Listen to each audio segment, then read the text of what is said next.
Xin chào tất cả các bạn. Chào mừng các bạn đến với kênh của Mentor Cảnh iSell. Hôm trước mình có hướng dẫn các bạn cách tạo CV xin việc ở trên Top CV rồi. Nhưng mà bây giờ có nhiều cái điều cập nhật, website cập nhật, cho nên có một vài thứ nó không còn như trước nữa. Thì hôm nay mình sẽ hướng dẫn các bạn cách tạo cái bản CV trên Top CV theo cái website cập nhật. Thì như các bạn thấy là Top CV là một cái website để tạo một cái CV đẹp, chuẩn và chuyên nghiệp và dễ dàng cho tất cả mọi người và miễn phí. Các bạn chỉ cần đăng ký tài khoản ở trên đây, sau đó các bạn có thể tạo cái CV của mình và các bạn có thể là tìm việc trực tiếp ở trên trang Top CV này, hoặc các bạn có thể tải CV về, sau đó các bạn có thể gửi đến một cái công ty nào, một cái đơn vị tổ chức nào mà các bạn muốn ứng tuyển. Thì ở cái video này mình sẽ hướng dẫn các bạn cách để tạo CV chuyên nghiệp từ A đến Z. Với 15 năm kinh nghiệm mình làm nhân sự, đấy, cấp cao nhất là trưởng phòng nhân sự, và mình chuyên làm tuyển dụng và đào tạo, đấy, và làm lương. Thì mình có rất nhiều kinh nghiệm trong lĩnh vực là tuyển dụng. Cho nên là ngoài cái việc mình sẽ hướng dẫn các bạn cách tạo CV thì mình cũng sẽ lưu ý cho các bạn những cái điều quan trọng khi mà các bạn thể hiện ở trong CV. Các bạn cùng theo dõi nhé.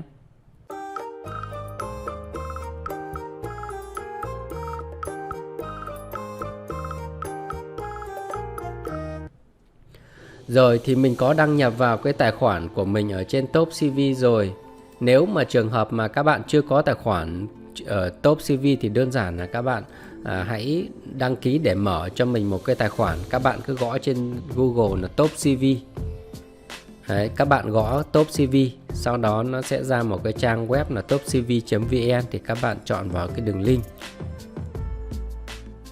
Rồi, bởi vì mình đã đăng nhập rồi cho nên là Top CV mình có lưu mật khẩu sẵn. Đấy, bây giờ mình có thể mình đăng xuất ra để mình sẽ đăng nhập lại cho mọi người xem. Đấy, thì đầu tiên các bạn cần phải có một cái địa chỉ email.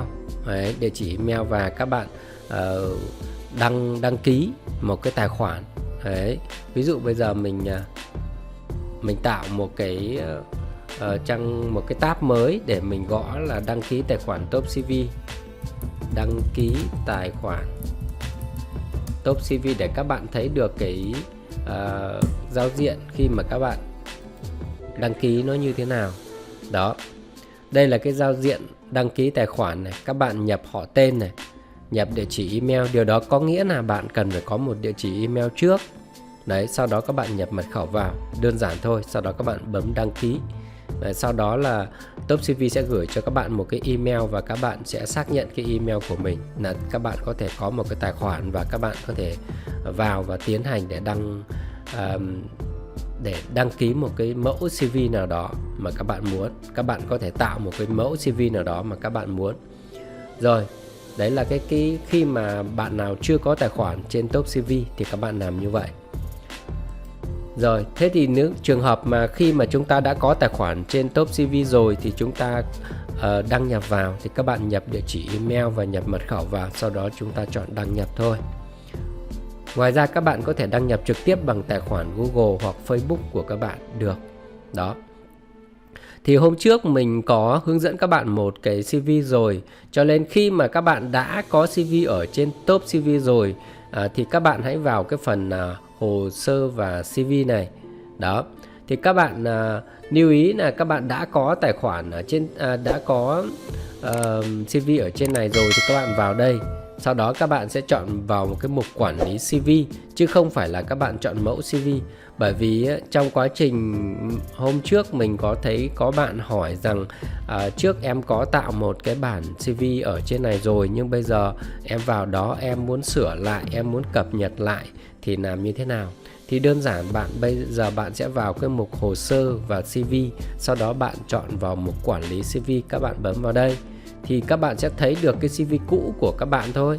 Đấy, Đây này, ví dụ như trước mình hướng dẫn các bạn cách tạo một cái CV đây, thì đây nó là một cái CV trước đó, thì các bạn chỉ việc là mở lên thôi, các bạn tải về đấy, các bạn tải về hoặc các bạn mở lên hoặc các bạn chỉnh sửa. Nếu các bạn muốn tải về thì có chữ cho các bạn tải về đây, các bạn tải xuống đây, đúng không? Đó, hoặc các bạn muốn chỉnh sửa cập nhật gì đó thì các bạn bấm vào cái ngòi bút này, các bạn bấm vào đây. Đó, rất là đơn giản thôi. Đây nó là những cái kỹ năng gọi là kỹ năng về tin học rất là cơ bản. Thì cái CV cũ của các bạn được mở lên và lúc này các bạn muốn cập nhật thông tin gì đó. Đấy, các bạn cập nhật số điện thoại này, hoặc cập nhật email, hoặc là cập nhật thông tin gì đó mà các bạn muốn. Đấy, các bạn điền thông tin vào đây, đúng không ạ? Sau khi mà các bạn điền xong rồi thì các bạn bấm New CV, các bạn bấm New CV này. Đó, đấy, thông báo bật tìm việc này. Nếu các bạn muốn thì các bạn bật, còn không thì thôi. Mình thì không có nhu cầu tìm việc cho nên là mình sẽ hủy. Còn các bạn muốn tìm việc thì các bạn hãy bật, để khi mà có công việc tương ứng với những cái yêu cầu, những mô tả trong CV của các bạn thì trang web sẽ gửi cho các bạn những cái công việc tương ứng như vậy cho các bạn, được không ạ? Nếu mà trường hợp đấy là cái trường hợp mà khi mà các bạn cập nhật cái CV mà các bạn đã có mẫu cáo có sẵn rồi đó, thì khi các bạn cập nhật xong ấy, trang web nó cũng có những cái mục này, ví dụ như là sửa lại CV này, xem CV này và tải CV này. Đấy, thì mình thấy thì nó cũng không có khác gì nhiều so với lúc trước đâu. Có bạn comment bảo rằng khác, nhưng mình thấy hiện nay hôm nay mình vào thì mình thấy nó cũng không có khác nhiều. Không khác nhiều, có thể nó khác một chi tiết nào đấy. Nếu mà trường hợp bạn muốn xem CV trước khi bạn tải thì các bạn bấm vào xem CV thôi, đúng không ạ? Đó, thì đây là CV mình hôm trước mình tạo mẫu để cho các bạn, để các bạn biết thôi. Đó, thì đấy là với những cái bạn nào mà đã có cái CV ở trên top CV trước đây rồi thì các bạn có thể làm như vậy. Còn bây giờ mình sẽ hướng dẫn cách tạo mới hoàn toàn luôn, để cho người mới, bạn nào chưa tạo cái CV trên này bao giờ. Đấy, thì sau khi bạn đăng nhập thì các bạn sẽ nhìn thấy cái giao diện như thế này, đúng không? Đấy, giao diện đây là giao diện trang chủ. Còn nếu mà nó hiện một cái trạng thái nào đó như thế này chẳng hạn, đấy, việc làm, đúng không? Đấy, thì các bạn chỉ đơn giản là các bạn cứ chọn những cái tab ở phía trên này thôi, thì là cái website nó sẽ chuyển sang những cái giao diện tương ứng với cái tab đấy. Đó, đúng không? Cái này nó chỉ là những cái gọi là công cụ có sẵn ở trên website, chứ chúng ta không có can thiệp gì được vào, đúng không ạ? Chúng ta chỉ là sử dụng thôi. Chúng ta chỉ có thể tạo CV này, tải CV và sửa CV ở trong cái gọi là quyền hạn của người sử dụng tài khoản ở trên website thôi các bạn nhé. Rồi, thế thì bây giờ giả sử bạn chưa có một cái CV nào thì bạn sẽ chọn vào cái tab là hồ sơ và CV. Đấy, sau đó các bạn sẽ chọn này, có rất nhiều lựa chọn ở phía dưới này, các bạn thấy không? Có rất nhiều lựa chọn phía dưới. Thì các bạn chỉ cần quan tâm cái mẫu CV thôi. Còn mẫu cover letter thì các bạn có thể cần hoặc không cần cũng được, đúng không ạ? Đấy, quan trọng là cái mẫu CV, thì mình bấm vào chọn mẫu CV để mình tạo một cái CV mới. Sau khi các bạn chọn như vậy ấy, thì các bạn nhìn quan sát ở dưới này có rất nhiều mẫu CV luôn. Đấy, rất nhiều mẫu CV. Và hôm nay thì mình sẽ hướng dẫn các bạn cách tạo một cái phiên bản bằng tiếng Anh. Và nếu mà trường hợp mà các bạn chọn ngôn ngữ nào đó thì các bạn cũng làm tương tự như vậy thôi. Tiếng Việt, tiếng Anh, tiếng Trung hoặc tiếng Nhật, đúng không? Tiếng Hàn cũng như vậy. Thì các bạn bấm vào đây thì các bạn thấy là có 3 ngôn ngữ: tiếng Anh, tiếng Việt và tiếng Nhật. Thì hôm nay mình sẽ tạo CV bằng tiếng Anh cho các bạn xem. Mình chọn ngôn ngữ là tiếng Anh này. Sau đó bên này là gì? Ngành nghề là gì? Đó, thì các bạn sẽ chọn vào cái ngành nghề mà các bạn muốn. Đó, có rất nhiều luôn. Đấy, thì các bạn thích cái ngành nghề nào đó thì nó phù hợp với mình thì các bạn chọn cái ngành nghề ở trong này thôi, đúng không ạ? Ví dụ mình sẽ chọn lấy một cái ngành nghề nào đó. Đấy, để làm ví dụ cho các bạn. Ví dụ mình muốn chọn cái ngành nghề là nhân sự này. Giả sử mình chọn là ngành nghề là nhân sự này. Đó, nhân sự này. Rồi ở bên này thì là có nhiều cái mẫu thiết kế đúng không? Đơn giản này, thanh lịch, kinh nghiệm, màu sắc, sáng tạo này, chuyên nghiệp này. Thì các bạn thích chọn cái mẫu nào các bạn chọn, ví dụ mình chọn chuyên nghiệp đi. Đấy. Rồi thì bên này nó có hai sự lựa chọn, có nghĩa là mới cập nhật hoặc là được dùng nhiều nhất, thì các bạn có thể là chọn dùng nhiều nhất. Đó, các bạn chọn dùng nhiều nhất hoặc là mới cập nhật cũng được. Đấy, dùng nhiều nhất thì có nghĩa là bạn sẽ nhà tuyển dụng sẽ thấy được rất nhiều cái CV có cái kiểu như vậy. Các bạn hiểu chưa? Đấy, cho nên là chúng ta có thể là chọn mới cập nhật để nó khác đi một chút xíu. Đấy. Thì sau khi mà các bạn điền những cái thông tin, những cái lựa chọn ở trên rồi, thì sau đó các bạn thấy cái mẫu nào đó mà các bạn thấy nó đẹp. Đấy, thì các bạn chọn. Ví dụ các bạn có thể là thay đổi cái màu sắc ở đây. Đấy, các bạn có thể bấm vào cái màu sắc, tức là cái loại mẫu này nó có hai cái màu này, các bạn thấy là những cái mẫu này nó có những cái màu này để tương ứng. Đấy, các bạn thấy là như vậy. Thì mình sẽ chọn một cái mẫu nào đó. Đấy. Giả sử là mình sẽ chọn một cái mẫu, cái này là tùy có các bạn nhé. Tức là các bạn thấy cái mẫu nào mà nó đẹp, nó phù hợp với các bạn ấy, thì các bạn chọn thôi, chứ không có bắt buộc. Các bạn lưu ý là như thế. Trang web thì sẽ tạo ra rất là nhiều mẫu để cho nhiều người có thể là có nhiều cái sở thích khác nhau về màu sắc, về bố cục. Thì các bạn có thể chọn bất kỳ cái mẫu nào mà các bạn muốn. Đó. Thì ví dụ mình sẽ chọn một cái mẫu mà có ảnh nhé. Mình chọn mẫu này, mình chọn là dùng mẫu. Hoặc các bạn có thể xem trước, mình bấm vào xem trước xem sao. Đó, các bạn thấy không? Cái mẫu này thì sau khi nếu một trường hợp các bạn dùng cái mẫu này thì các bạn làm xong các bạn tải về thì nó sẽ có cái bố cục như vậy. Đó, và bên này nó có ngôn ngữ là tiếng Việt và tiếng Anh. Nếu trường hợp chúng ta cần tạo một cái CV bằng tiếng Anh thì mình chọn là tiếng Anh ở đây. Và nội dung thì ở đây cũng tương tự như vừa rồi đúng không ạ? Thì chúng ta chọn cái lĩnh vực nào đó mà chúng ta muốn tạo cái CV. Nếu bạn muốn ứng tuyển vị trí về chất lượng thì bạn phải chọn là cái CV là quản lý chất lượng hoặc là phiên dịch. Đấy, bạn muốn ứng tuyển cái vị trí nào, cái kinh nghiệm của bạn là gì, thì bạn cũng sẽ tạo cái chủ đề tương ứng như vậy. Đó. Thì giả sử như là mình sẽ chọn là như vừa rồi mình nói với các bạn đấy, mình sẽ chọn là nhân sự. Đấy, xong mình bấm là dùng mẫu này. Đấy. Sử dụng nội dung từ mẫu đã lưu. Đấy, thử bấm vào đây hoặc là tạo từ đầu. Thì mình có hai lựa chọn đúng không? Sau khi mình bấm như vậy thì website đưa ra cho chúng ta hai lựa chọn, thì chúng ta thích chọn cái nào thì chúng ta chọn. Nếu mình chọn từ đầu đi, tạo CV từ đầu. Để chúng ta chờ trong giây lát để website sẽ đó, chúng ta đây có rất nhiều sự hướng dẫn đây đúng không ạ? Đó, thì các bạn cứ bấm tiếp tục thôi. Đó, các bạn thấy chưa? Lập tức là cái CV được chuyển về dạng tiếng Anh này, tất cả mọi thứ đều về dạng tiếng Anh này. Đó. Nhưng mà có thể là các bạn không nên làm như mình, bởi vì nếu trường hợp bạn là người mới sử dụng cái website này cũng như là mới tạo CV lần đầu tiên, thì chúng ta có thể là chúng ta sẽ không dùng cái này mà chúng ta sẽ dùng cái mà mẫu có sẵn như vừa rồi ấy.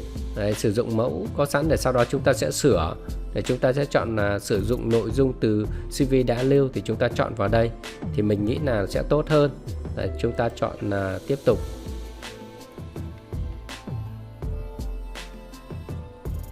Rồi. Đó. Thì đây tức là khi mà mình chọn như vậy ấy, thì nó sẽ website sẽ lấy những cái thông tin của cái CV của mình trước kia thì áp dụng vào cái mẫu này đúng không ạ? Nếu mà chúng ta chọn cái lựa chọn như vậy thì sẽ website sẽ lấy những cái thông tin trước đó.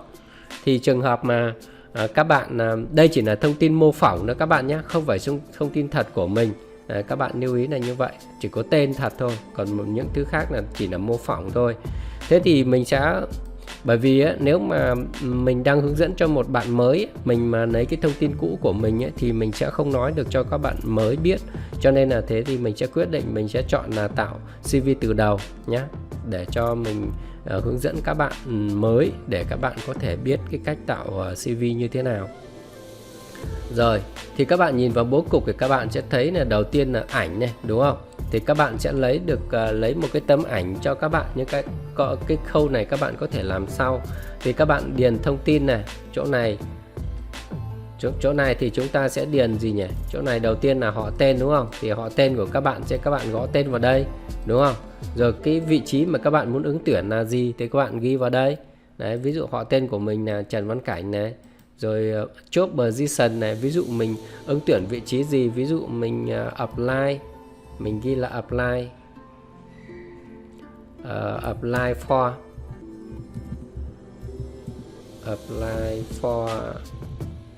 HR manager, ví dụ thế. Đó, HR manager. Đấy, trưởng phòng nhân sự các bạn nhé, ví dụ thế. Đấy, hoặc là mình chỉ cần ghi là HR manager thôi, ví dụ thế. Các bạn chỉ cần ghi là họ tên này và cái vị trí mà các bạn muốn ứng tuyển này. Đấy. Rồi tiếp theo là gì? Các bạn phải ghi ngày sinh của các bạn, ngày tháng năm sinh, DD mân ria, đúng không? Đấy, thì là các bạn viết là ví dụ là mình viết là 15 này. Cái này là các bạn phải viết thật thông tin của mình nhé. Ở đây mình mô phỏng cho các bạn thì mình sẽ viết mẫu thôi. 15 tháng 08 năm ví dụ như là 1990, ví dụ như thế. Đấy. Giới tính thì các bạn nếu mà nam ấy, thì các bạn viết là male, còn nữ thì các bạn viết là female nhé. Ví dụ mình là nam thì mình viết là male ở đây. Nam là male. Đó. Rồi sau đó là số điện thoại. Đấy. Số điện thoại thì các bạn sẽ nhập cái số điện thoại của các bạn vào đây, đúng không ạ? Đấy, thì ví dụ mình viết là 0358798639. Đó, cũng là số của mình luôn. Thì cái này mình cũng chẳng có cái này chỉ là ví dụ thôi các bạn nhé. Đó. Tiếp theo là các bạn viết địa chỉ email của các bạn vào. Và các bạn lưu ý nhé, số điện thoại các bạn phải viết chính xác nhé. Hôm trước mình có nói với các bạn rồi, bởi vì trong quá trình mình làm tuyển dụng rất là nhiều năm đấy, 15 năm, thì mình có thấy rằng là có rất nhiều bạn rất là sơ ý. Lúc mà các bạn viết cái số điện thoại ở trên CV xin việc của các bạn đấy, có nhiều bạn viết thiếu số, có bạn thì viết thừa số, có bạn thì viết không đúng số điện thoại, hoặc là kiểu như là bạn không có cập nhật số điện thoại ấy, cho nên là lúc mà bạn gửi cái CV của các bạn ấy, trong khi đó là số điện thoại của các bạn đã thay đổi rồi. Cho nên khi mà nhà tuyển dụng nhận được cái CV của các bạn ấy, nhà tuyển dụng sẽ không thể gọi cho các bạn được, không thể liên hệ cho các bạn được. Đó là lý do vì sao, đó là một trong những lý do mà CV của bạn đạt chất lượng nhưng mà nhà tuyển dụng vẫn không liên hệ cho bạn được. Bạn chỉ nghĩ rằng là CV của chúng ta không đạt yêu cầu, nhưng mà thực chất thì nó lại là một cái lỗi kỹ thuật do chúng ta rất là sơ suất. Nếu số điện thoại không chính xác thì không nhà tuyển dụng nào có thể liên hệ được với bạn, đúng không ạ? Vì vậy mà bạn phải chú ý cái điểm này, số điện thoại phải nhập chính xác. Nếu mà bạn có 2 số thì càng tốt, bạn có thể nhập 2 số điện thoại vào các bạn nhé. Đó là cái lưu ý đầu tiên mà bạn phải lưu ý trong quá trình bạn viết CV xin việc. Tiếp theo, bởi vì sao? Số điện thoại ấy là cái mà mọi người sẽ liên hệ đầu tiên khi mà mọi người muốn liên hệ cho bạn. Đấy, nhà tuyển dụng muốn liên hệ cho bạn là nhà tuyển dụng sẽ liên hệ với số điện thoại đầu tiên. Thường là nhà tuyển dụng sẽ gọi cho các bạn và họ sẽ phỏng vấn sơ qua bằng điện thoại. Cho nên nếu mà trường hợp mà số điện thoại của bạn không đúng thì nhà tuyển dụng cũng không thể tiếp cận được với bạn. Đó, đấy là thứ nhất. Thứ hai ấy, là khi mà nhà tuyển dụng phỏng vấn sơ qua với bạn bằng điện thoại ấy, bạn phải hiểu rằng trong vòng rất là ngắn thôi, khoảng 3 đến 5 phút thôi, nhà tuyển dụng sẽ nói rằng là sẽ hỏi qua bạn một vài câu hỏi nào đó. Thì bạn nếu trường hợp mà bạn đang đi đường thì bạn cần phải dừng lại, hoặc là bạn có thể nói nhà tuyển dụng và bảo rằng anh chị chờ em một chút để em dừng xe để em nghe điện thoại. Đó, ví dụ như vậy. Thì các bạn phải ở một cái nơi thật là nghe nó phải rõ ràng vào. Đó, thế thì các bạn mới có thể nghe được toàn bộ những cái câu hỏi rõ ràng của nhà tuyển dụng, thì các bạn trả lời nó mới chính xác. Thì nhà tuyển dụng thường là sẽ kiểm tra một vài thông tin của bạn và cũng như là để lên lịch hẹn bạn đến phỏng vấn. Vì thế mà bạn nên phải để số điện thoại chính xác, và lúc mà bạn nghe điện thoại là bạn cũng phải tìm cái vị trí, cái nơi, cái không gian phù hợp để nghe điện thoại. Tức là cái phía ở bên kia ấy, nhà tuyển dụng phải là nghe rõ và không bị ồn ào. Nếu mà bạn đang ở bên đường ấy, xe cộ đi lại rất là nhiều ấy, thì bạn có thể là bảo là anh chị chờ em một phút để em đang đi đường, em sẽ rẽ vào để sau đó em sẽ gọi lại cho anh chị, hoặc là 5 phút 3 phút gì đấy anh chị gọi lại giúp em được không ạ, bởi vì em đang đi đường. Thì chắc chắn nhà tuyển dụng sẽ gọi lại cho bạn thôi. Thì bạn sẽ chuẩn bị như vậy, thì nói chung là mọi thứ nó sẽ ok hơn rất là nhiều so với việc là bạn đang đi đường mà bạn lái xe, sau đó bạn dừng xe. Thì mặc dù chúng ta dừng xe nhưng mà ở bên đường vẫn có các cái phương tiện giao thông khác họ đi qua rồi họ còi ầm ĩ cả lên, thì cái phía nhà tuyển dụng nghe cái điện thoại của bạn nó sẽ không có rõ, đúng không ạ? Đấy, thì đấy là cái mẹo. Nếu trường hợp mà bạn thấy rằng nhà tuyển dụng sẽ phỏng vấn các bạn thì các bạn nên lên bảo như vậy thì sẽ tốt hơn. Đó, đúng không? Đó là một cái mẹo để mình chia sẻ cho các bạn là như vậy nhé. Các bạn phải chú ý, bởi vì khi nhà tuyển dụng gọi điện cho chúng ta là người ta muốn trao cơ hội cho chúng ta rồi, đúng không ạ? Tức là một loạt những cái CV gửi đến cho doanh nghiệp nào đó thì nhà tuyển dụng cũng đã chọn lọc ra, và khi đã liên hệ với chúng ta rồi có nghĩa là nhà tuyển dụng có ý muốn là mời chúng ta đến phỏng vấn rồi các bạn nhé. Thì ngoài cái việc mình hướng dẫn tạo CV cho các bạn ấy, thì mình sẽ mình nói cho các bạn những cái điểm quan trọng khi các bạn tạo CV và cách thức mà các bạn nói chuyện, tiếp chuyện với nhà tuyển dụng.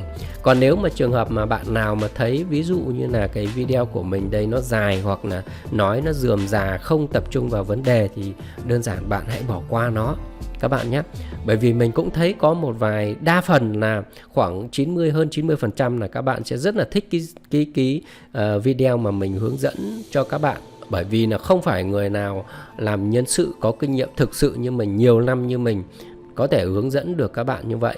Cũng có nhiều bạn là họ chỉ mang tính chất hướng dẫn tạo CV thôi, chứ họ không có kinh nghiệm về làm nhân sự thực sự, thì họ sẽ không thể nói được cho các bạn biết những cái điều này. Hoặc đơn giản là họ cũng không muốn nói nó dài dòng ấy, các bạn hiểu là như vậy.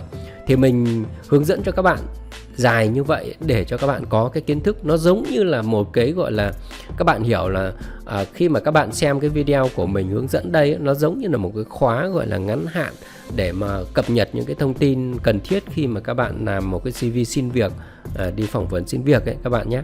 Thì đó, cái số điện thoại vô cùng quan trọng luôn. Nếu trường hợp nhưng mình trước kia mình mà khi liên hệ điện thoại không được, cái thường mình sẽ gửi lại một cái email cho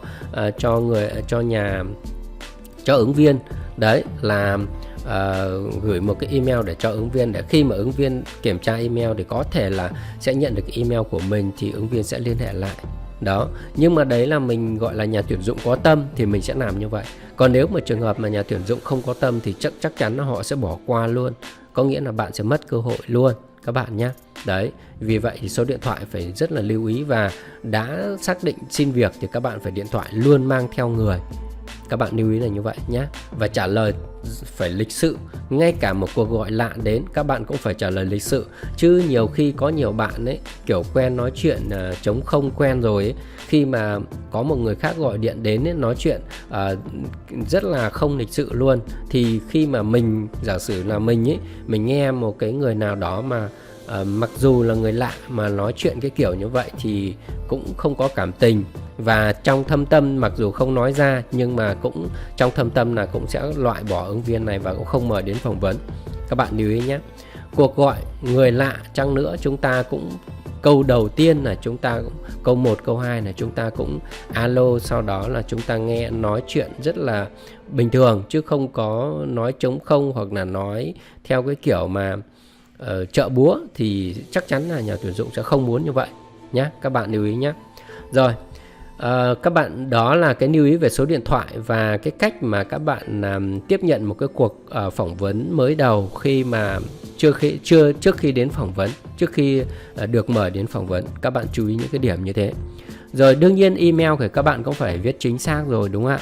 Bởi vì email ấy, ngoài cái việc là sau khi mà chúng ta nhà tuyển dụng mà không liên hệ cho các bạn thông qua cái kênh là số điện thoại, thì nhà tuyển dụng có thể liên hệ qua email. Và email nó còn có một cái tác dụng nữa là sau khi mình phỏng vấn xong ấy, mà đỗ kết quả đấy, thì nhà tuyển dụng sẽ gửi cho chúng ta một cái email xác nhận. Đấy, email xác nhận. Đấy thì các bạn lưu ý là cái địa chỉ email của chúng ta cũng phải viết chính xác.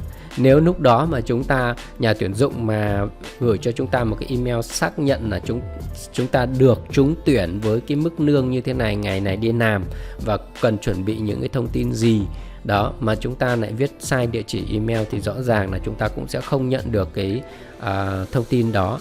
Thì nhà tuyển dụng lại nghĩ rằng là bạn lại thờ ơ hoặc như thế nào đấy, nhưng mà vấn đề lại là nằm ở cái việc là bạn viết sai cái thông tin email, cho nên là nhà tuyển dụng gửi cho bạn nhưng mà bạn không có nhận được.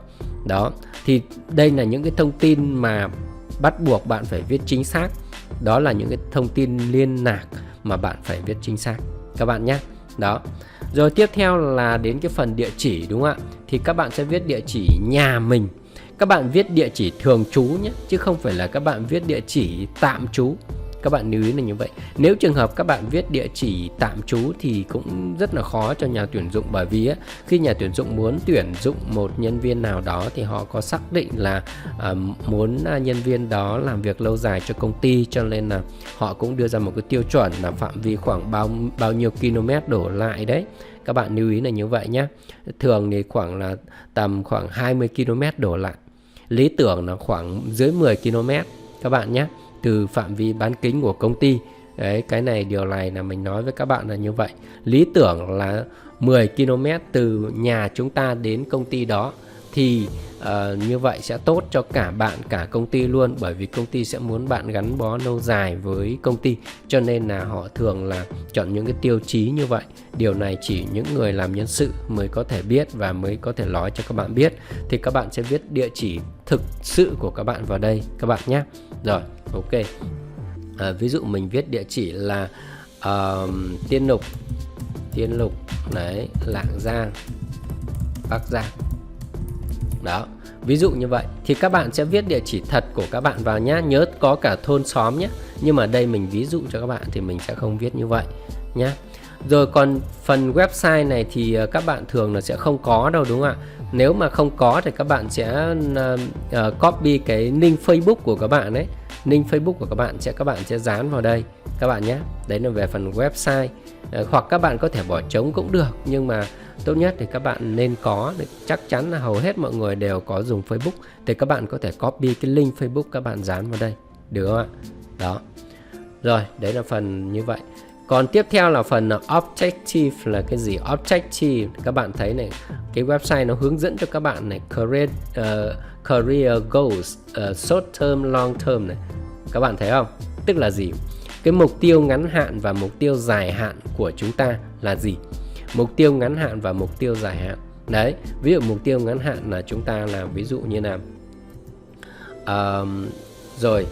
chúng ta sẽ là trở thành, ví dụ trở thành, hoặc là mình viết bằng tiếng Anh luôn nhá, become a good seller. Đấy, good seller within 3 năm, trong vòng 3 năm. Đấy, tức là trở thành một nhân viên bán hàng xuất sắc. Đấy, trở thành best seller đi. Đấy, mình viết là Google này, best seller. Đấy, ví dụ như thế. Thì các bạn lưu ý là mình chỉ hướng dẫn cho các bạn thôi, chứ còn các bạn đừng có tập trung quá vào cái câu từ về chính tả nhé các bạn nhé. Trong vòng 3 năm các bạn ạ. Đấy, ví dụ như thế, mình hướng dẫn như vậy. Become a best seller within 3 năm. Đấy, within trong vòng 3 năm này. Rồi become sales manager. Đấy, sales manager này, đúng không? Rồi in the next 5 years, in the next 5 years, 5 năm tiếp theo các bạn nhé, ví dụ như thế. Đấy, thì các bạn tức là các bạn phải viết cái mục tiêu ngắn hạn và mục tiêu dài hạn của các bạn. Đấy, các bạn muốn đạt được cái gì đó, hoặc các bạn muốn trở thành ai đó, các bạn hình dung không? Đấy, mục tiêu là như vậy. Chúng ta muốn đạt được một cái gì đó, đấy, một hoặc nhiều cái gì đó, hoặc là các bạn muốn trở thành một ai đó, trở thành một người cấp nào đó, ví dụ như vậy. Thì đây mình viết ví dụ để cho các bạn hình dung ra. Become a best seller within 3 years, become a sales manager in next 5 years. Đấy các bạn nhé. Hoặc là become a CEO in next 5 years, ví dụ thế, đúng không ạ? Thì các bạn cái này tùy, đúng không ạ? Thì các bạn sẽ viết cái mục tiêu của các bạn vào. Rồi tiếp theo là cái phần skill. Skill là cái gì? Các bạn biết skill là cái gì? Skill là những cái kỹ năng, đúng không ạ? Đấy. Thì kỹ năng là bao gồm là kỹ năng về ngoại ngữ và kỹ năng về tin học. Đấy, kỹ năng về ngoại ngữ và kỹ năng tin học. Thì ví dụ như các bạn sẽ viết là đấy, để cho nó dễ thì các bạn sẽ viết là ngoại ngữ thì language, đúng không ạ? Language.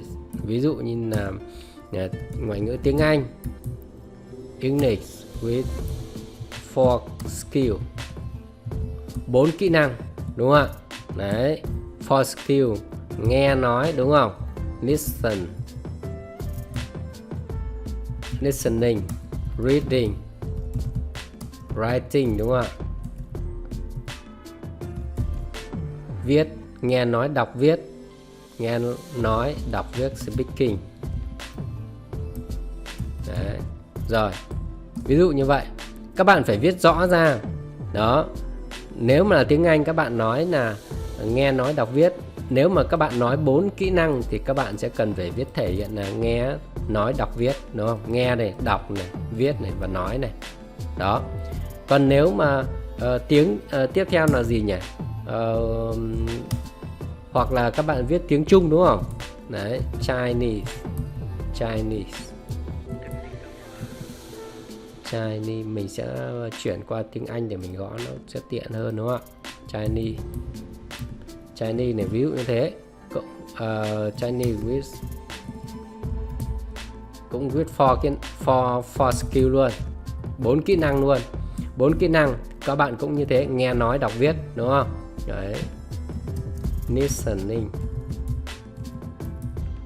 Listening này. Đấy. Listening này, rồi nghe nói, speaking, writing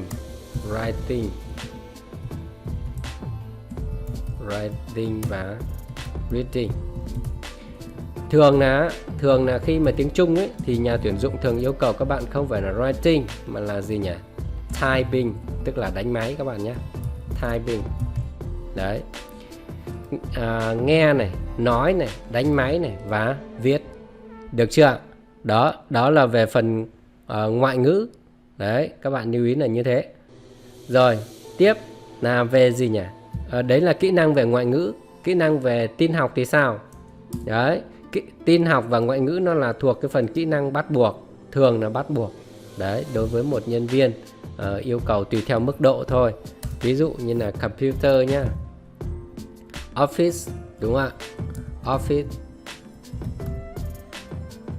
Office, computer skill, đúng không ạ? Chúng ta viết là computer skill. Đó. Rồi, sao nhỉ? Excel, đúng không ạ? Excel chắc chắn rồi. Excel là Word này, PowerPoint,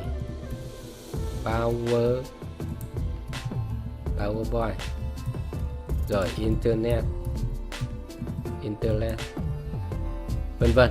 Nếu trường hợp mà bạn có những cái kỹ năng sử dụng các cái phần mềm khác ấy, thì các bạn cũng sẽ liệt kê vào đây. Ví dụ như là CAD, đấy, rồi là CAM, Mastercam đúng không ạ? Mastercam này, Mastercam này, hoặc là CNC này, ví dụ thế. Hoặc là gì nhỉ? Hoặc là SolidWorks này, SolidWorks. Đó là những phần mềm vẽ kỹ thuật các bạn nhé. SolidWorks này, vân vân. Đó, các bạn hình dung không? Nếu các bạn có những cái kỹ năng đó thì các bạn cứ liệt kê vào đây thôi. Các bạn càng liệt kê nhiều kỹ năng thì nhà tuyển dụng sẽ càng đánh giá cái khả năng của bạn cao hơn, đúng không ạ? Đó. Thì đấy là cái phần kỹ năng. Tiếp theo về cái phần interest này là cái phần gọi là sở thích thôi. Đấy, đây là phần tham khảo thì mình sẽ bỏ sau, mình sẽ chưa cần phải quan tâm cái phần đấy. Mình sẽ lên phần trên này, mình sẽ hướng dẫn các bạn cách ghi về education này, work experience này, activity certification này. Đó. Thế thì bây giờ về phần education này là cái về phần học vấn của các bạn. Thì website có gợi ý cho các bạn là from to, đúng không ạ? Tức là từ thời gian nào đến thời gian nào đó. Thì ví dụ bây giờ mình sẽ viết là từ năm 2000 này, 2000 cho đến là to là bao nhiêu nhỉ? Ví dụ như là 2004 này, ví dụ thế. Để các bạn sẽ viết là cái thời gian các bạn học, đúng không? Đấy. Quan trọng là chúng ta viết cái năm học cao nhất thôi các bạn nhé. Các bạn có thể không cần viết cái năm phổ thông cũng được. Các bạn học cái năm cao nhất ấy, là cầm trình độ từ trung cấp, cao đẳng, đại học trở lên ấy. Đó. Thì cái đó là cái quan tâm nhất, đúng không ạ? Còn cái phần học phổ thông thì hầu hết là mọi người nếu đã có học đại học, cao đẳng rồi thì ai cũng có thể trải qua học phổ thông rồi, đúng không ạ? Đấy, thì mình có thể viết là from này, rồi chỗ này là to này. Đó, các bạn hiểu chưa? Đấy, from to, bởi vì mình đang hướng dẫn viết CV tiếng Anh mà. Còn tiếng Việt thì các bạn viết là từ năm nào đến năm nào đó, đúng không ạ? Rồi tên trường, đúng không? School name này, đấy, course object này, đúng không? Tên trường này, ví dụ như là mình sẽ viết là đại học. Đấy, chỗ này mình đang viết là tiếng Anh cho nên là mình để là không dấu nhé. Đại học này, Bách Khoa, Đại học Bách Khoa. Ví dụ bạn phải viết tên trường của mình. Để viết tên trường tiếng Anh ấy, các bạn đơn giản là các bạn lên cái website của trường của các bạn đấy, thì các bạn sẽ biết được tên tiếng Anh, dịch sang tên tiếng Anh trường của mình là gì các bạn nhé. Thì các bạn sẽ biết được cái tên tiếng Anh của trường của mình. Các bạn đừng có tự ý mà các bạn dịch nhé.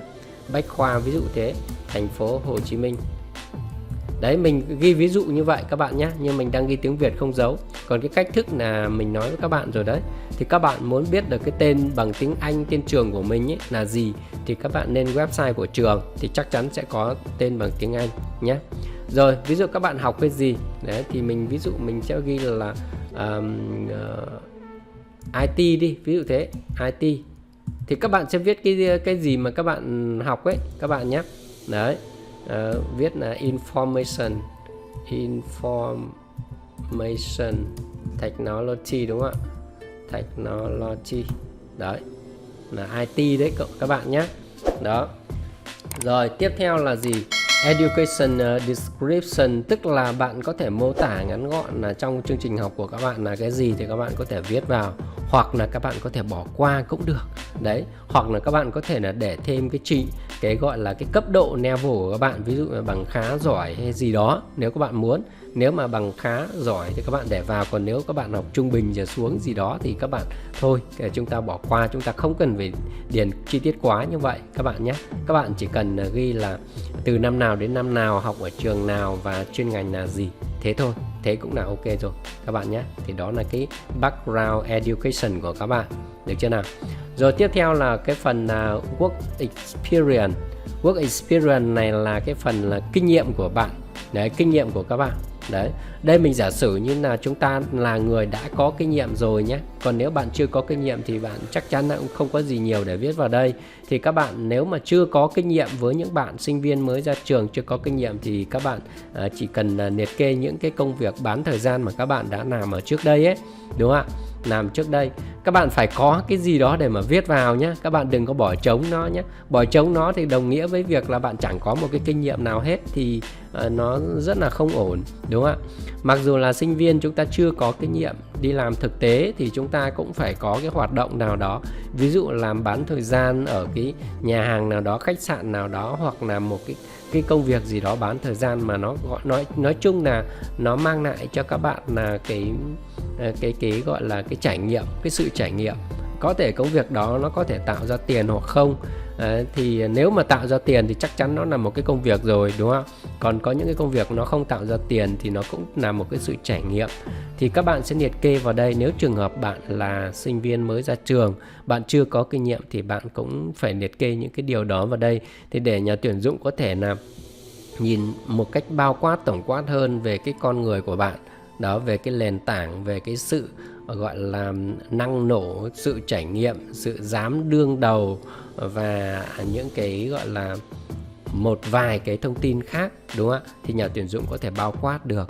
Còn nếu mà các bạn chỉ có viết những cái thông tin cá nhân của mình, địa chỉ, số điện thoại, email và học vấn thôi, bạn không thể hiện bất kỳ một cái điều gì ở đây, có nghĩa là bạn là một người rất là thụ động, bạn không có dám gọi là dám trải nghiệm rồi dám đương đầu với những cái thử thách ấy. Các bạn hiểu được như thế nhé. Đấy là những cái bạn mà sinh viên mới ra trường ấy, các bạn chú ý điểm đấy. Bạn phải ghi vào nhé, phải ghi vào, phải có cái gì đó ghi vào. Không có cái chuyện là 4 năm, 5 năm học đại học mà các bạn không có làm cái gì hết, có rõ ràng là không có ổn một tí nào các bạn nhé. Đó, thì mình sẽ ghi như sau. Ví dụ ở đây mình hướng dẫn cho các bạn cách ghi là như thế này. Thì các bạn ghi là from, đúng không ạ?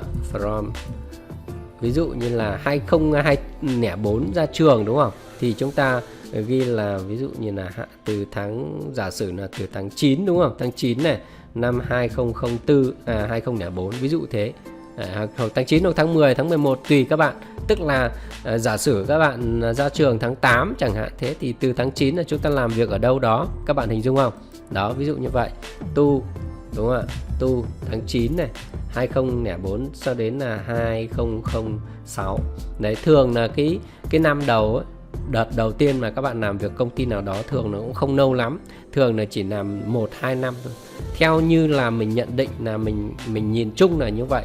Mọi người thường không làm quá lâu cho cái công việc đầu tiên nào đó, thường là mang tính chất tạm thời, các bạn làm để lấy kinh nghiệm là chủ yếu, cho nên là thường là cái mức lương ở cái nơi đó nó thấp, và do cái yêu cầu nó không có cao, cho nên là thường cái mức lương nó không được cao, cho nên là bạn thường là chỉ làm thời gian ngắn thôi, 1-2 năm gì đó bạn sẽ chuyển.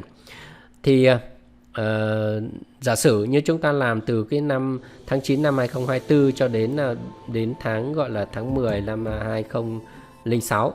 Đấy, tháng 9 năm 2004 cho đến tháng 10 năm 2006 thì chúng ta sẽ làm vị trí, ví dụ như là nhân viên, gọi là nhân viên sale, ví dụ thế, thì các bạn viết là sale staff, ví dụ thế, sale staff, ví dụ như thế nhé. Các bạn hình dung là như vậy, với cái mức gọi là rất là bắt đầu, mức rất là công việc rất là bắt đầu nhé. Ví dụ sales staff tức là một nhân viên bán hàng. Nó không liên quan gì đến cái việc các bạn học cái ngành nào các bạn nhé. Công việc đầu tiên này hiếm khi mà các bạn có thể làm được đúng cái chuyên ngành của các bạn. Nếu mà đúng cái chuyên ngành của các bạn thì nó quá tốt rồi, đúng không? Rất là tốt rồi. Nhưng mà nếu mà trường hợp không thể làm đúng chuyên ngành thì các bạn cũng làm được một cái công việc nhân viên văn phòng nào đó, để các bạn có thể là va chạm với cái công việc văn phòng của các bạn, được chưa nào? Đó, thì đây là ví dụ như vậy. Còn nếu mà trường hợp các bạn làm được đúng cái chuyên môn của các bạn học ra thì quá lý tưởng rồi. Hoặc là chúng ta có thể là giả sử làm kế toán, đúng không? Như kế toán thì chắc chắn là bạn phải học kế toán ra, chứ không có chuyện là học cái chuyên ngành khác mà làm kế toán được đâu các bạn nhé. Đấy, kế toán thì các bạn phải học kế toán ra. Đó là một cái ngành đặc thù, nó không giống như công việc khác. Các bạn có thể là học kế toán ra, các bạn có thể làm sale, các bạn làm mua hàng, làm bán hàng, làm chất lượng, làm sản xuất, làm bất kỳ công việc gì. Nhưng mà để mà làm kế toán thì chắc chắn bạn sẽ phải học kế toán ra các bạn nhé. Đó, kế toán này, hoặc là làm những cái lĩnh vực ví dụ như luật này, đó thì phải là những người học đúng chuyên môn đó Đó, kể cả là làm học về IT đúng không? Làm IT thì đương nhiên cũng phải học IT ra các bạn nhé. Đấy, không học IT ra thì chúng ta sẽ không có thể có kiến thức sâu rộng để chúng ta xử lý được công việc các bạn nhé. Và chúng ta cũng không thể phát triển được, rất là khó đúng không ạ? Rồi tiếp theo là các bạn đến cái mục là company name, tức là các bạn ghi cái công ty mà bạn đã làm việc từ cái năm này đến năm này đúng không? Công ty này hoặc cái tổ chức nào đó đấy, tương ứng theo cái công việc mà các bạn đã làm. Thì ví dụ mình viết là công ty đấy, trách nhiệm hữu hạn Mr. Cảnh Excel để không lỗi thì mình sẽ viết như vậy. Đấy, thì các bạn viết là công ty của các bạn. Đây chỉ là công ty gọi là tưởng tượng thôi các bạn nhé, mô phỏng thôi, các bạn hiểu là như vậy. Còn tên công ty của mình là tên khác, không phải tên công ty Mr. Cảnh Excel đâu. Các bạn chú ý đến như vậy nhé. Các bạn tìm trên Google sẽ không có công ty này đâu nhé. Đó, đây chỉ là tên mô phỏng thôi. Còn tên công ty của mình là công ty Ingoger nhé các bạn nhé, không phải công ty này. Tên công ty của mình khác. Rồi ở chỗ này là experience description, thì đương nhiên là bạn sẽ phải liệt kê những cái công việc chi tiết mà bạn đã làm ở cái vị trí này. Các bạn hình dung không? Đó, bạn làm vị trí sales staff này thì bạn làm cái gì đúng không ạ? Thì đương nhiên là bạn phải làm việc với khách hàng này. Đấy, thì các bạn phải liệt kê chi tiết ở đây đúng không ạ? Đấy, work with customer đúng không? Đấy, làm việc với khách hàng. Đấy, work with customer, khách hàng, customer. Đấy, customer này. Đấy, rồi là gì này? Làm việc với các gì nhỉ? BO đúng không? DO, rồi là rất nhiều thứ khác. Đấy, ví dụ như thế thì các bạn sẽ liệt kê chi tiết cái phần mà các bạn làm ở cái công việc này.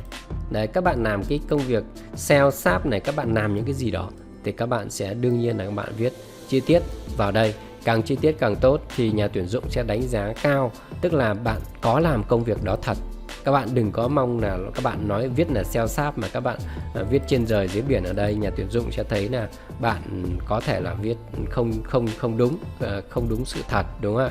Bởi vì cái công việc nhân viên bán hàng ấy thường thì các bạn sẽ phải làm việc với gì? Các bạn phải làm việc với khách hàng, đương nhiên là các bạn sẽ nhận báo giá đúng không? Các bạn sẽ gửi báo giá cho khách hàng này đúng không? Send quotation, báo giá trong tiếng Anh đúng không? Nó quotation. Send a quotation to the customer đúng không? Đấy, gửi báo giá cho khách hàng đúng không? Rồi đối chiếu công nợ với khách hàng đúng chưa nào? Đấy, rồi là lên kế hoạch để gửi hàng đúng không? Đấy, theo dõi cái việc là gửi hàng này, theo dõi cái việc sản xuất những cái sản phẩm, những cái hàng hóa đó theo cái xem kế hoạch của sản xuất như nào, có đáp ứng được cái đơn hàng mà khách hàng đã order chúng ta hay không, đã đặt hàng cho chúng ta hay không đúng không ạ? Thì các bạn có kinh nghiệm thì chắc chắn các bạn sẽ biết viết những cái điều đó đúng không ạ? Đấy, một cái nhân viên sale, bộ phận sale sẽ làm việc với rất nhiều đối tượng. Thứ nhất là khách hàng này, thứ hai là kho này, thứ ba là kế toán này. Tại sao phải làm việc kế toán? Bởi vì sao? Khi chúng ta làm việc với khách hàng thì rõ ràng là chúng ta bán hàng cho khách hàng thì chúng ta cũng cần phải biết là cái kỳ hạn thanh toán đúng không ạ? Nếu trường hợp mà đến cái ngày mà thanh toán mà khách hàng chưa thanh toán thì đương nhiên là cái bộ phận sale là cái bộ phận phải liên hệ với khách hàng để xác nhận về cái việc đó, tại sao lại chưa thanh toán khi đến hạn thanh toán, ví dụ như vậy đúng không ạ? Đó, thì đấy là những cái công việc của những bạn nhân viên sale sẽ làm việc như vậy. Thì tùy mỗi cái công việc nó có cái đặc thù riêng, bạn làm công việc nào đó thì nó sẽ có những cái đặc thù của công việc đấy.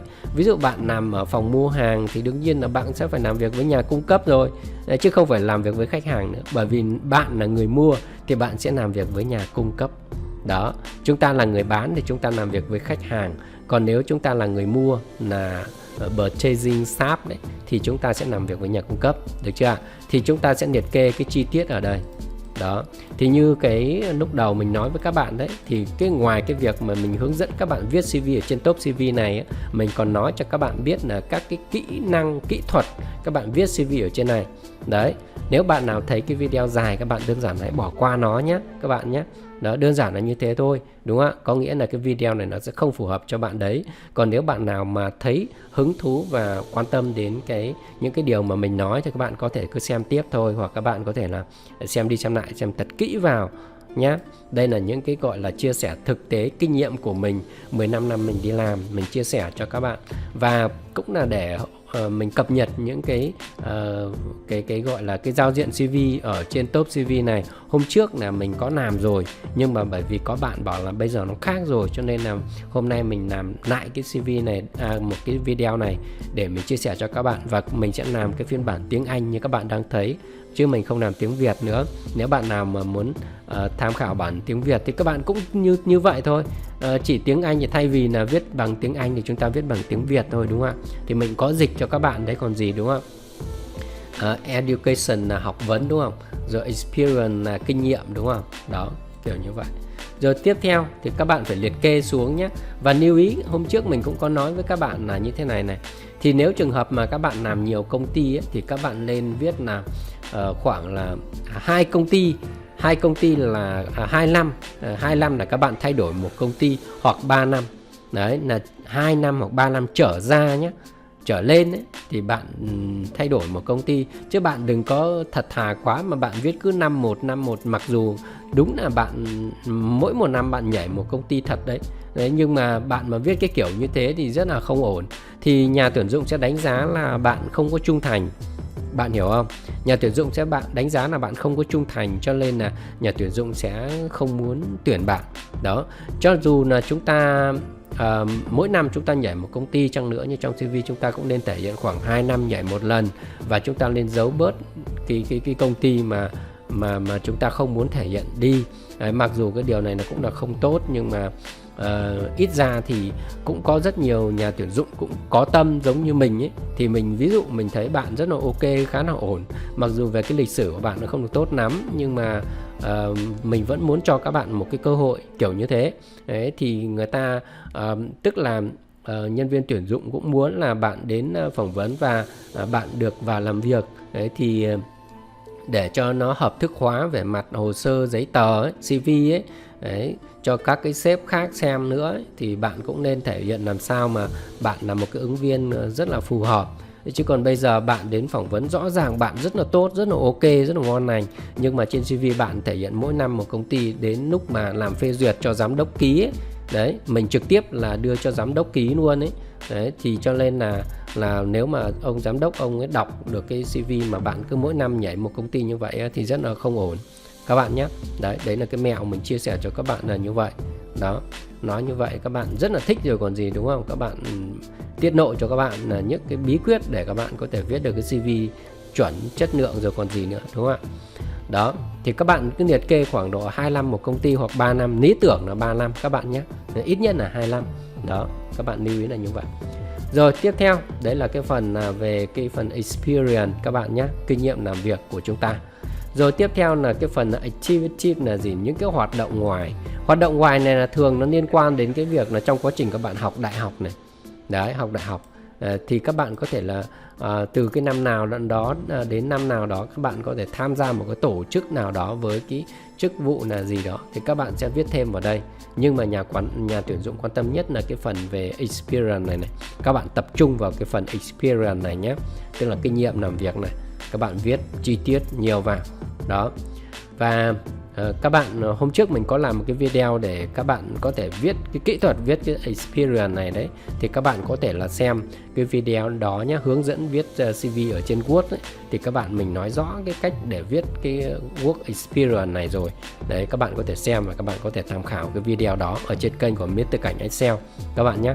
Đó, mình có chia sẻ các bạn kỹ thuật viết cái này. Đó, thì cũng giống như lúc mà mình đang vừa giờ nói với các bạn đây thôi, nhưng mà mình hướng dẫn ở các bạn cái cách mà các bạn viết được cái work experience nhanh ấy, các bạn hiểu chưa? Đôi khi các bạn làm thực sự luôn nhiều năm kinh nghiệm nhưng các bạn lại không biết viết cái gì cả. Đó, thì đó là cái cách, cái mẹo để các bạn có thể viết nhanh được. Thì các bạn hãy xem cái video đó nhé, hướng dẫn viết CV trên Word đấy các bạn nhé. Rồi tiếp theo là phần certificate này là gì? Certificate thì ở đây chỗ này activity thì mình sẽ viết là mình viết một cái gì đấy để chút nữa mình xem cái CV thì nó đầy đủ thông tin hơn ấy. Thì ví dụ như là cầu thủ bóng đá xuất sắc đấy, ví dụ thế, cầu thủ bóng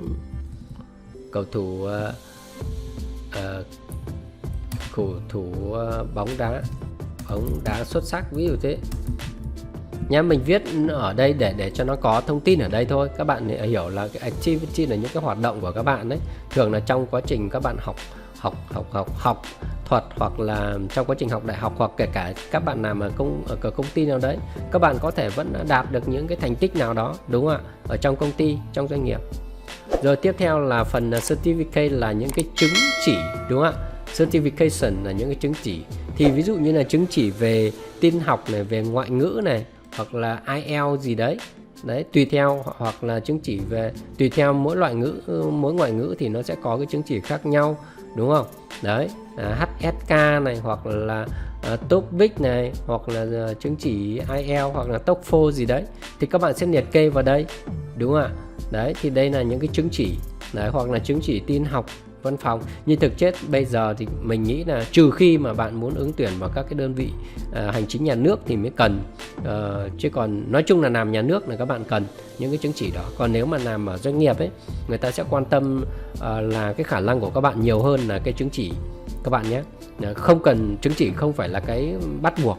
Chứng chỉ không phải là bắt buộc khi mà các bạn làm ở các doanh nghiệp đó, nhưng mà người ta yêu cầu bạn phải có sử dụng được những cái kỹ năng đó. Cái đó mới quan trọng, là những cái này các bạn hiểu chưa, là những cái này là người ta cần này. Còn những cái chứng chỉ này, đôi khi nói thật với các bạn ấy, mặc dù có nhiều người có chứng chỉ đấy, nhưng mà cũng thực tế cũng đâu có sử dụng được đâu, đúng không ạ? Không sử dụng được. Đấy, doanh nghiệp thì họ rất là thực tế, họ tập trung vào cái khả năng lực thực tế của cái ứng viên đấy, năng lực thực tế của người lao động. Còn chứng chỉ mà chúng ta có nhưng chúng ta không có sử dụng được cái kỹ năng đó thì không đạt yêu cầu. Các bạn chú ý nhé. Cho nên doanh nghiệp họ không có đặt nặng về cái việc chứng chỉ này đâu nhé. Đấy, về cái bằng cấp này thì đương nhiên có là cái yêu cầu là đầu tiên là cái này phải có này. Còn cái chứng chỉ này các bạn có thể có hoặc không các bạn nhé. Đấy là doanh nghiệp. Còn các cái đơn vị hành chính nhà nước thì đương nhiên là các bạn phải có rồi, đúng không ạ? Rồi, ở phía dưới này các cái phần thưởng, đúng không? Đấy, phần thưởng này, awards là các cái phần thưởng này, các bạn nếu có thì các bạn viết vào, mà không có thì thôi, đúng không ạ? Đó, có thì các bạn viết vào, không có thì thôi. Còn ở phía dưới này là additional information, tức là các cái thông tin thêm. Nếu trường hợp mà giả sử như là bạn muốn viết thêm cái gì đó thì các bạn viết thêm vào. Với những người có kinh nghiệm nhiều thì có thể là có những cái cần để viết. Còn những bạn mà cũng không có nhiều kinh nghiệm, kể cả cái phần work experience này, đôi khi còn nghĩ mãi chả biết viết cái gì nữa, thì lấy đâu ra mà cái viết ở cái phần thêm này, đúng không ạ? Đó. Rồi cái phần interest này, hồi nãy mình nói với các bạn là gì? Interest này là những cái mà bạn quan tâm. Ví dụ các bạn là quan tâm đến bóng đá này, xem phim này, đọc sách này, các bạn cứ viết vài cái vào. Thực chất thì các bạn đôi khi cứ nói bảo là bóng đá, đọc sách, xem phim, nhưng nhiều khi là chủ yếu là xem giải trí là chủ yếu. Lướt Facebook, lướt TikTok là nhiều, chứ chắc gì đã đọc sách, đã xem phim, đúng không? Bóng đá đó thì đương nhiên là các bạn viết cái này cho có thôi. Các bạn hiểu chưa? Viết cho có thôi. Còn có bạn thì cũng thích thật, nhưng cũng có bạn thì để cho nó khỏi gọi là CV nó khỏi bị trống trải thì viết thêm vào, đúng không ạ? Đó, thì đây là những cái mà cái phần interest là những cái đấy, là những cái mà bạn quan tâm, gọi yêu thích ấy. Đấy, các bạn hiểu chưa? Đọc sách, xem phim gì đấy, hoặc là lướt Facebook hay lướt TikTok gì đấy. Nhưng mà các bạn viết những cái đấy vào nó rất là không ổn nhé. Facebook, TikTok các kiểu thì người ta nghĩ là sở thích của các bạn cái đấy không ổn rồi. Đấy, tức là cái mà chúng ta quan tâm nó làm sao mà nó phải liên quan đến cái việc phát triển bản thân của chúng ta ấy. Ví dụ đọc sách này, đó thì nó sẽ liên quan đến phát triển của chúng ta. Hoặc là bóng đá này thì nó liên quan đến phát triển về mặt thể lực, đúng không ạ? Đó, chơi những cái môn thể thao, ví dụ như nó bóng rổ, bóng chuyền gì đấy, cầu lông gì đấy, ví dụ thế, các bạn viết như vậy thì nó liên quan đến cái việc phát triển. Một là phát triển về trí não, kiến thức, hoặc là nó phát triển về mặt thể chất. Đấy, thì đó là những cái điều tốt. Còn bạn mà ghi vào đây là thích lướt Facebook hay là xem phim, hay là thích lướt TikTok thì cũng không ổn lắm đâu nhé. Đấy, mình phải nói với các bạn là như vậy, đúng không ạ? Đó. Rồi tiếp theo phần references là cái gì? Là cái thông tin tham khảo, tức là người tham khảo, người giới thiệu của các bạn. Hoặc là cái người mà trước kia bạn làm công ty cũ rồi ấy, thì cái người mà nếu nhà tuyển dụng muốn liên hệ để kiểm chứng thông tin mà bạn làm xem viết nó có đúng hay không ấy, thì bạn có thể để cái thông tin cái người đó ở đây. Nhưng mà theo mình nghĩ thì bạn có thể nên bỏ qua, bởi vì có nhiều khi là các bạn rời công ty cũ rồi nhưng mà với một cái bức xúc nào đấy, đa phần là như vậy. Đa phần là khi mà bạn rời công ty cũ là với một cái bức xúc nào đó bạn mới rời đi, có thể là về mức lương, hoặc là xích mích cái việc là đồng nghiệp, hoặc là xích mích với trưởng phòng, hoặc là chán nản ông sếp này ông sếp kia, ông quản lý không tốt này nọ, kiểu như thế.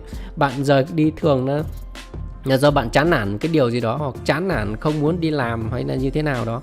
Đa phần là như không phải đa phần là các bạn hay rơi vào tình huống tiêu cực cái kiểu như thế.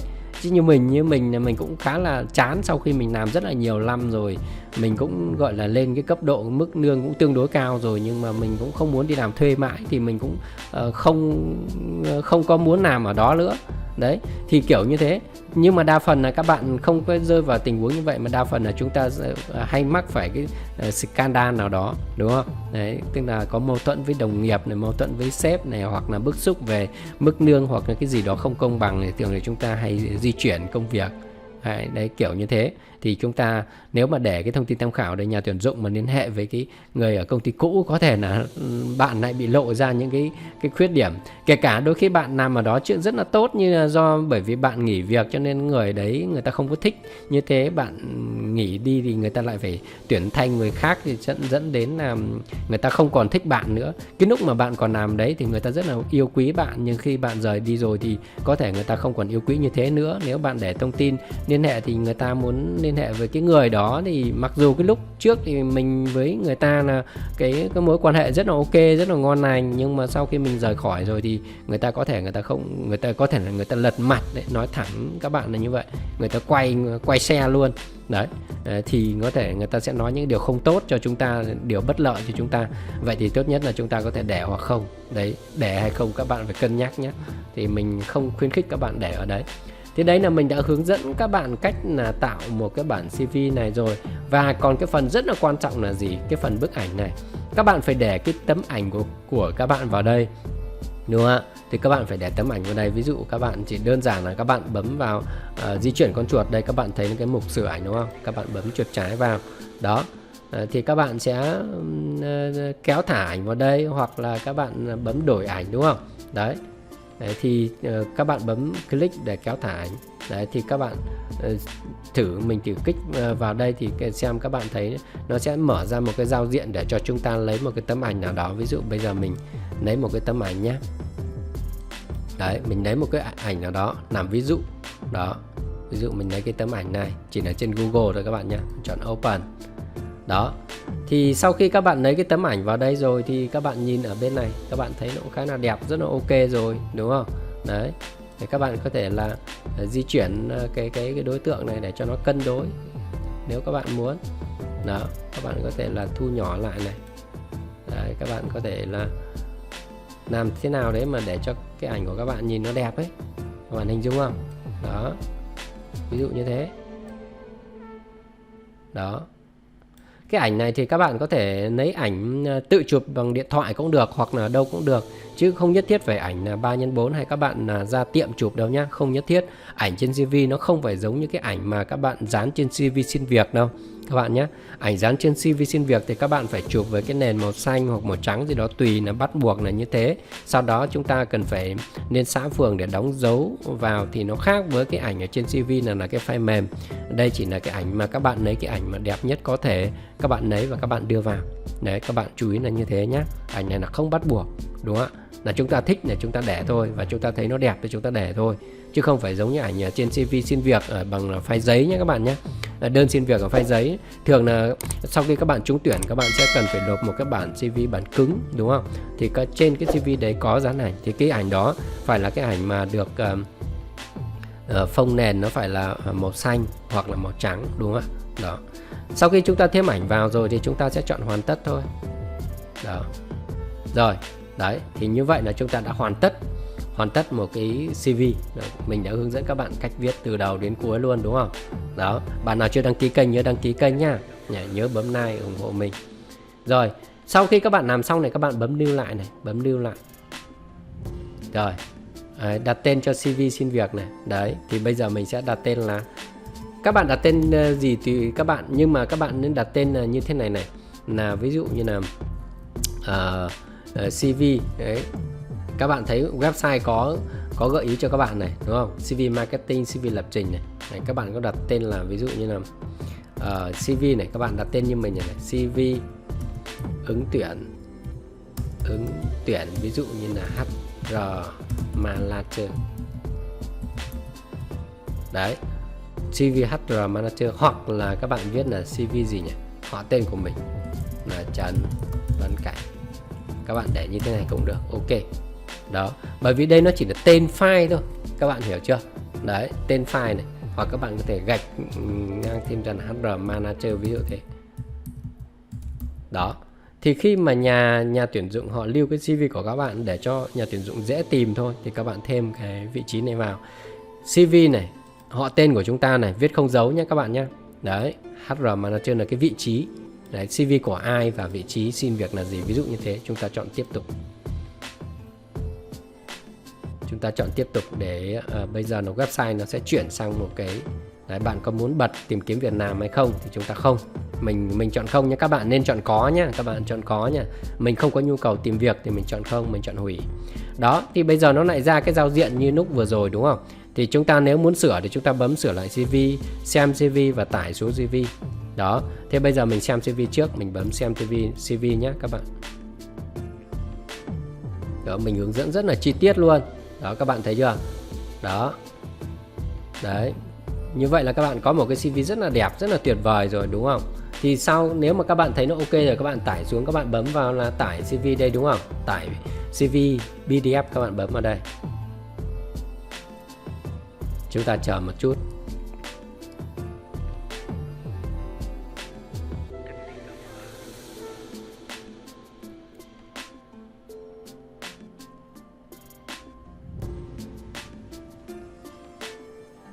Đó, các bạn thấy chưa? Đấy, này, trình duyệt tải về cho mình, bấm vào đây nhá, để mở cái CV lên. Đấy, như vậy là bạn đã tải được cái CV về máy tính của mình rồi. Sau đó các bạn muốn lưu ở đâu đó, mình bấm vào đây này. Các bạn bấm vào đây này. Đó, và các bạn chọn vào cái nơi mà các bạn lưu, sau đó các bạn chọn save thôi. Để các bạn lưu được cái CV của mình. Đấy, sau đó các bạn muốn gửi đi đâu đó thì các bạn gửi, đúng không? Đó, rất là đơn giản. Đấy. Đó, còn đấy là các bạn xem CV. Còn nếu mà các bạn xem thấy nó ok rồi, các bạn có thể tải qua đây trực tiếp vào đây cũng được. Đấy, hoặc các bạn muốn cần sửa thì các bạn bấm vào đây, bấm vào cái ngòi bút bên này có chỗ là sửa CV này, thì nó sẽ lại hiện cái giao diện như lúc vừa rồi cho chúng ta. Để chúng ta muốn sửa cái phần nào đó để chúng ta muốn sửa, hoặc là đơn giản là lúc mà chúng ta muốn cập nhật đấy, cập nhật thì chúng ta lại vào đây chúng ta cập nhật, sau đó thì chúng ta lại lưu lại thôi. Thì cũng như thế, nó sẽ quay trở lại cái giao diện như lúc vừa rồi. Đấy, lại quay trở lại giao diện như này. Thì sau đó chúng ta xem rồi chúng ta lại tải xuống thôi. Đó, đấy là cái cách mà tạo CV trên top CV mới nhất. Đấy, có bạn comment bảo nó khác rồi thì mình không biết là theo bạn đấy là khác cái điểm gì, nhưng mà mình có thấy rằng là nó cũng tương đối, nó không khác gì. Nó cơ bản nó vẫn như vậy các bạn nhé, cơ bản vẫn như vậy. Đó, để các bạn cập nhật những cái thông tin mới nhất, các bạn có thể xem thêm ở trên kênh YouTube của mình là Mr. Cảnh Excel. Đó, thì mình chuyên gia là về đào tạo về Excel, về lập trình ở trong Excel. Để nếu các bạn muốn giỏi Excel, các bạn có thể liên hệ với mình chuyên dạy cho người đi làm các bạn nhé. Mình có một khóa học rất là đặc biệt dành cho người đi làm. Đó, thế thì cảm ơn các bạn đã theo dõi và đừng quên đăng ký kênh để cập nhật những video mới nhất. Xin chúc các bạn có một cái công việc như ý. Đấy, các bạn nhé. Đấy, xin thân ái chào tạm biệt các bạn.